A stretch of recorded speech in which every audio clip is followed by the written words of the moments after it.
దేవుని బిడ్లారా, దేవుడు ఆయన కాపుదల, ఆయన భద్రత మీకు తోడై ఉండునుగాక. మీ చేతి పనులన్నీ దేవుడు దీవించి ఆశీర్వదించునుగాక. Amen, amen, amen. దేవుని వాక్యాన్ని చదువుకుందాం. ఆదికాండము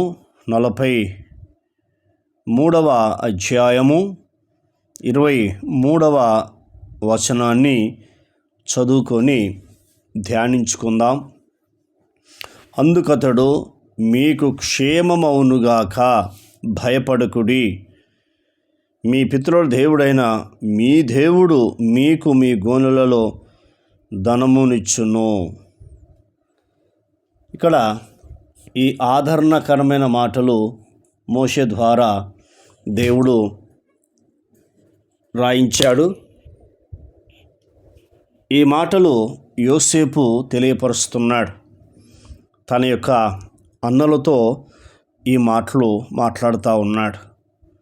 దేవుడంటే భయం కలిగిన వ్యక్తి, ప్రార్థన జీవితం కలిగిన వ్యక్తి, దేవుడంటే నమ్మకము, విశ్వాసం కలిగిన వ్యక్తి యోసేపు ఈ మాటలు మాట్లాడుతున్నాడు. మీకు క్షేమమవునుగాక అంటున్నాడు. అంటే వారు భయంకరమైన కరువులో ఉన్నారు. 7 సంవత్సరాలు ఇశ్రాయేలు ప్రజలు భయంకరమైన కరువులో ఉన్నారు. కాబట్టి ఇక్కడ ఐగుప్తు దేశానికి ధనము కొనడానికి వచ్చారు. కాబట్టి యోసేపు వారితో మాట్లాడుతున్నాడు, మీకు క్షేమమవునుగాక అంటున్నాడు. అంటే అర్థం ఏంటంటే ఇక మీకు కరువు ఉండదు. మీ దేవుడు, మీ పితరుల దేవుడు అని జ్ఞాపకం చేసుకుంటున్నాడు. మీ పితరుల దేవుడైన మీ దేవుడు మీకు మీ గోనెలలో ధనము ఇచ్చును అంటున్నాడు.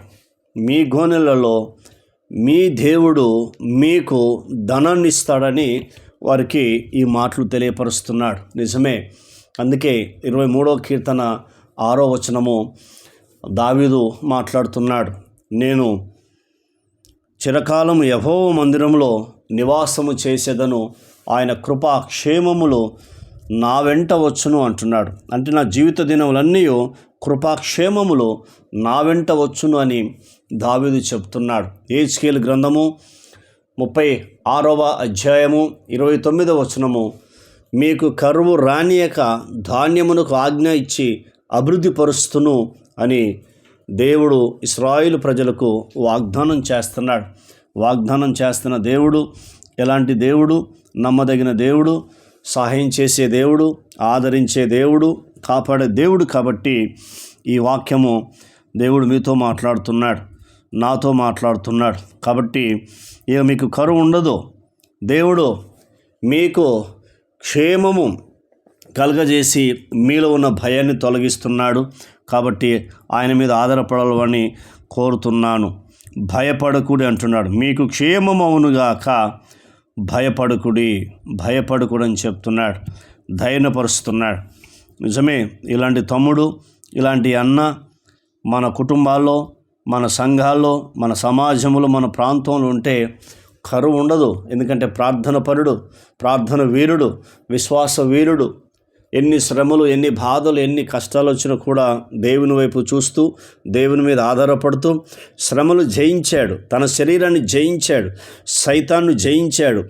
కాబట్టి అందుకే ఐగుప్తు దేశంలో ఆయన ఒక రారాజుగా ఉన్నాడు. మరి యేసుక్రీస్తు ప్రభువును నమ్ముకున్న నీవు ఆయన మీద ఆధారపడుతున్నప్పుడు, ఆయన నమ్ముతున్నప్పుడు, విశ్వాసం కలిగి ఉన్నప్పుడు నీ పాపమును క్షమిస్తాడు. నీ రోగాలు, నీ దరిద్రతను ఆయన కలువరి శిలువలో భరించి నేను దేవుడు ఉన్నతమైన స్థితిలో నీకు తీసుకొస్తాడు.